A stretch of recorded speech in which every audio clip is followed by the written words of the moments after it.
अस्सलाम वालेकुम रहमतुल्लाहि व बरकातहू। आजकल की मोहब्बत का कुछ दिनों में नाकामी से दो चार होना और किसी की चिकनी चुपड़ी बातों में आकर अपनी असमत को लुटा बैठना और सारी ज़िंदगी के लिए बदनामी का दाग अपने माथे पर सजा लेना, ऐसी मिसालों से हमारा आज का माशरा भरा पड़ा है।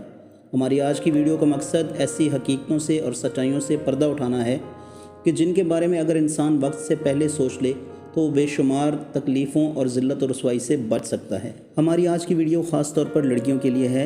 इस वीडियो को एंड तक ज़रूर देखिएगा क्योंकि इसमें आपको सोचने और समझने के लिए बहुत कुछ मिलेगा। इस वीडियो के आखिर में 2 सवाल हैं जो आपकी सोच और समझ को झंझोड़ कर रख देंगे। मेरा नाम है अब्दुल बासित और आप देख रहे हैं इनसाइड आउट। हमारे आज के माशरे में जहाँ ये बातें एक मामूल का हिस्सा बन चुकी हैं, वहाँ ये सवाल उठता है कि इनसे कैसे बचा जा सकता है। बात सिंपल है मगर समझने के लिए बहुत है। When a boy offer you a relationship with sexual mean, in fact he insult you because at that time he consider you characterless। मोहब्बत का वास्ता देकर या बहका कर जब कोई आपको गलत रास्ता दिखाता है, उस वक्त असल में आपका किरदार उसके लिए कोई मतलब नहीं रखता। अगर कोई सच्चे दिल से मोहब्बत करता है तो वो उसके साथ निकाह करेगा, जना नहीं। क्योंकि अगर मोहब्बत सच्ची है और शादी भी करनी ही करनी है तो शादी से पहले वो सब कुछ क्यों चाहिए जो शादी के बाद उसी का ही होना है। सबसे बड़ी ख़राबी की बात तो ये है कि जब 2 लोगों को आपस में प्यार हो जाता है तो आजकल लड़का लड़की शादी से पहले ही एक दूसरे को हस्बैंड वाइफ अज्यूम कर लेते हैं। अगर लड़की मना भी कर दे तो भी अलग तरह की ब्लैकमेलिंग शुरू हो जाती है।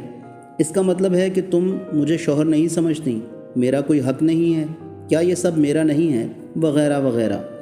अब सोचने वाली बात यह है कि हकूक़ तो सारे शौहर वाले चाहिए, मगर शादी की बात आती है तो टाल मटोल शुरू हो जाते हैं।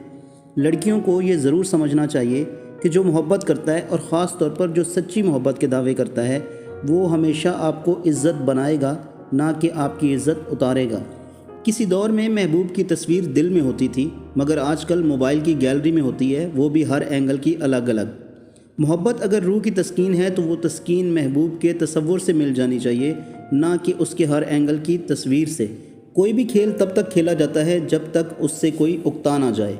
आजकल की मॉडर्न मोहब्बत में भी यही होता है। लोग मोहब्बत को एक खेल समझकर खेलते हैं और फिर आगे बढ़ जाते हैं, ये सोचे बिना कि जिसको पीछे छोड़ा है उसका अंजाम क्या होगा। और अक्सर व बेशतर इसका अंजाम ख़ुदकुशी की सूरत में नज़र आता है।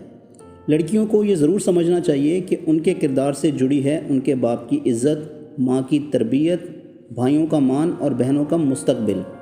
मोहब्बत करना जुर्म नहीं है और पसंद की शादी करना हराम नहीं है। हमारी शरीयत इसकी इजाज़त देती है, मगर शादी से पहले शादी वाला ताल्लुक़ बनाना वो हराम है और गुनाह कबीरा है। और जो भी लोग मोहब्बत का झांसा देकर किसी की इज़्ज़त के साथ खेलते हैं, उनको ये समझ लेना चाहिए कि अल्लाह ताला ने ये फरमा दिया है कि ज़ना एक कर्ज़ है और जो कर्ज़ लेता है उसको वो चुकाना पड़ता है। तो ये ज़ना का जो कर्ज़ है ये इंसान अपनी माँ, बहन, बेटी और बीवी में से किसी में से भी ज़रूर चुकाएगा। तो किसी की इज़्ज़त से खेलने से पहले ये भी सोच लेना चाहिए कि ये एक कर्ज़ है और ये चुकाना ही चुकाना है, क्योंकि ये अल्लाह ने फरमा दिया है। हज़रत अली रज़ी अल्लाह तआला अन्हु का कौल है कि लज्जत की खातिर कभी गुनाह मत करो, क्योंकि लज्जत ख़त्म हो जाएगी मगर गुनाह बाकी रह जाएगा। और किसी शायर ने कहा है कि जिसको छू लिया जाए उसे पूजा नहीं करते। अब ये फ़ैसला आपको ख़ुद करना है कि एक इंसान की झूठी मोहब्बत की हवस के मेयार पर पूरा उतरना ज़रूरी है या फिर अपने बाप और भाई के सर को ऊंचा रखना ज़्यादा ज़रूरी है। क्या एक झूठे इंसान की नाराज़गी मोल ली जा सकती है या उस इंसान को खुश करने के लिए अल्लाह की नाराज़गी मोल ली जा सकती है? ये फ़ैसला आपको ख़ुद करना है।